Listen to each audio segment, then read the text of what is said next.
Welcome back to another video in Spanish Essentials, video 25. So this is a presentation on verbs, and I'll likely have to break it down into multiple parts. But your best friend when we move through these topics is going to be to skip and rewatch, pause, and practice. And what I've done is in the description of these videos, you'll find different timestamps where some of these questions are answered. So if you've already watched part of this video, you can jump forward to another part by clicking on those links in the description. So the purpose of this video is to learn what verbs are and how to spot them and why we would want to spot them, how to know who is doing the action in a verb, how to say what you do, and also what other people do. And we're going to talk about who can do verbs. So to answer the first question, what is a verb? Well, we've already done that. We've already said that verbs are words that can follow I, we, or she. And that's a good definition, and it takes us, pretty far. But now when we start to think about verbs in a more complex way, we have to provide a few additional parameters and explanations. So verbs are oftentimes action words, and they're complex and they're confusing. But the most important thing about verbs are that they follow patterns. And so the first little bit of this video is going to be understanding what we mean by patterns and how to find them. So let's take a look at a verb pattern. Tengo, we've seen this word. I have, we've seen it. Prefiero, I prefer.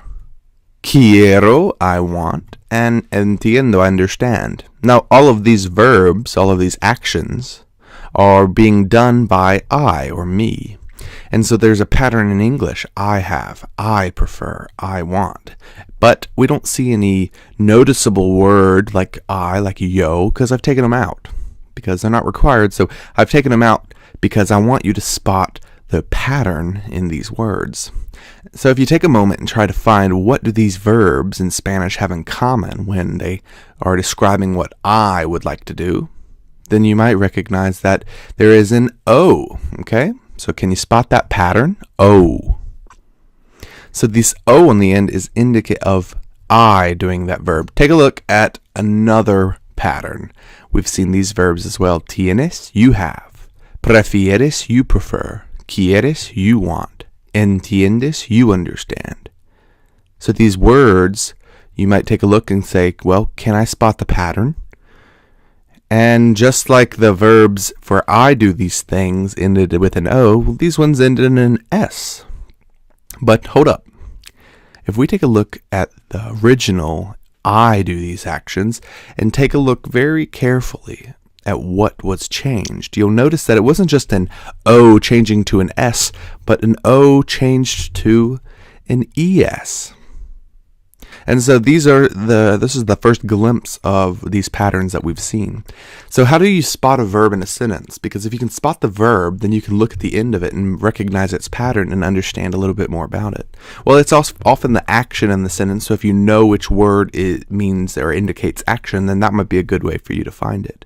Also, it might surround or follow a person or subject, such as our I, we, she test. The word that changes when time changes could often be a verb. I'll give you an example of that.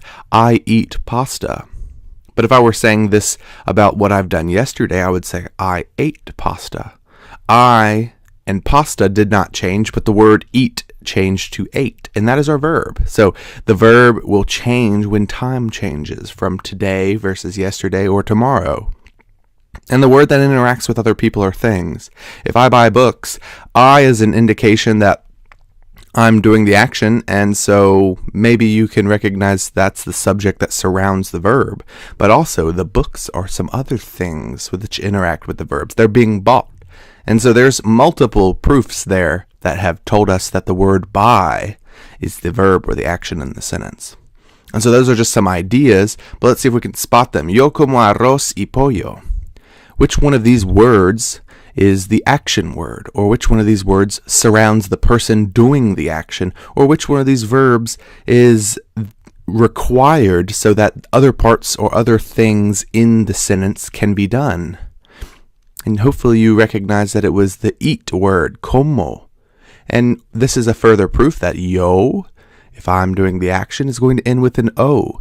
And so I eat chicken and rice. Notice pollo ends with an O as well, but that doesn't mean anything about a verb. This just happens to be a word that also ends in an O. Don't be confused. Words can end in O's and ES's and not be verbs. In fact, you'll see a lot of them. The question is, can you identify which words happen to end in an O or an ES, which words are action words, and then after you determine that it is an action word, then look at the information that the ending is telling you, and then it will tell you who's doing that action. Tú tomas un vaso de agua. So here we have a person doing something with a glass of water. That doing something is our action. So tomar, tomas, this is tú tomas. This is you drink a glass of water. Ella lee el menú de bebidas. She reads the drink menu, or she reads the menu of beverages. So what action is being done, and which word represents the action? Well, we know ella is she, and all the rest are cognates and look similar, so this has got to be our action word, lee, to read. So she reads. So you'll notice it doesn't end in an O. It doesn't end in a vowel and an S. And so this is an indication that when she does something, it's going to have a different ending. Notice that it doesn't have an O, it doesn't have an AS, and these ones don't have, none of these match because the people that do these actions are different every time.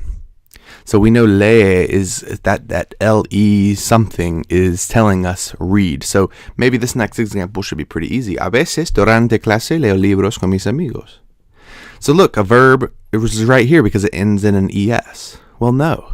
This is just a word that ends with an ES, but it has nothing to do with the action. This we know is sometimes, at times, a veces. Durante clase. Clase is a cognate. We know that is class.